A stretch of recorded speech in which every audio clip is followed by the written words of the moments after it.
Let's say you want a practical, desirable and very powerful hatchback, but the letters G, T and I aren't quite good enough for you. Then how about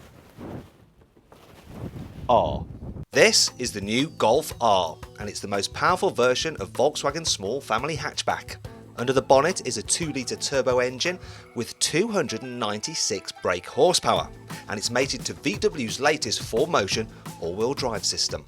Now I know what you're wondering. You want to know how fast this car can get to 60. Well, I'm going to put it in launch control, and unlike with some other systems, it's dead simple. I just put the ESC into sport mode, the auto gearbox into sport mode as well, floor the brake, then floor the throttle, and at 3,500 revs, off we go, and that's 60. In case you were wondering, that was just 4.9 seconds. That's Porsche fast from a Golf that can still do around 40 miles per gallon. One of the problems you sometimes have with small high-performance turbo engines is that you have very little power low down in the rev range. Then as the turbo spools up, you get this sudden rushing sensation as the turbo comes in, and the power delivery isn't very smooth. But on this one, it really is. It's very, very predictable. And no matter where you are pretty much in the rev range, you've always got plenty of power.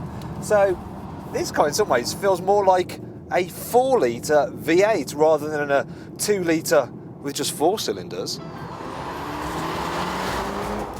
Admittedly, the Golf R doesn't quite sound as good as a V8, but the noise from the quad tailpipes is still very pleasing, especially when the car is in race mode.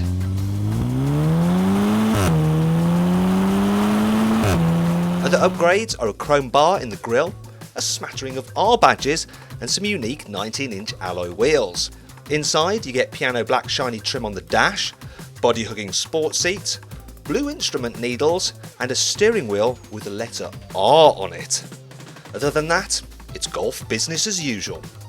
The Golf R has the same variable steering rack that you get in the GTI, and it means that you can actually go all the way to the lock stops in one turn of the wheel, so it makes the car feel extremely responsive. You've also got uprated brakes, and yeah, they feel very powerful and progressive.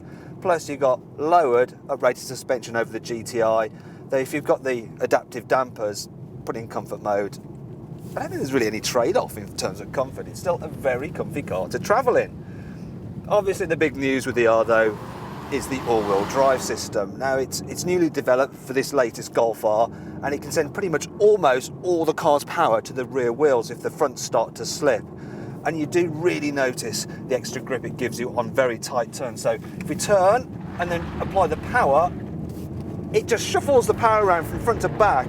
It gives you so much grip. Now, if we were doing that in the front wheel drive Golf GTI, even with the performance pack, with the limited slip differential, it would be starting to understeer. But this just round the corners, really tight corners especially, it feels absolutely mighty. On an unfamiliar road, there are few cars you'll be quicker in than this. But if it's a track car you're after, well, you may want to look elsewhere. When our colleagues at Auto Express timed the Golf R around their test track, it was actually slower than the Seat Leon Cupra. The added weight of the all-wheel drive system hampered its agility in high-speed corners apparently. And while you can turn the stability control completely off in the Golf R, don't expect any serious sideways action in the dry. That's your bag. Get a BMW M135i. There is something I should show you, because the four-wheel drive system actually fits underneath the boot. It means that the boot itself is about 40 litres smaller than on the normal Golf. Not a massive deal breaker, but it does mean you can carry slightly less in this car. Finally, there's the price, because the Golf R is similar money to an Audi S3, which is pretty much the same car underneath, only slightly posher. Bigger issue might be the fact that the R is actually 17% more expensive than the already brilliant Golf GTI. For most people, it's not going to be worth the extra money, but for those who want the fastest accelerating and hardest cornering Golf, then yes, it will be worth the extra. But before you make up your mind, check out our review of the Golf GTI down there, and don't forget to click on the Carbuyer logo to subscribe to our YouTube channel.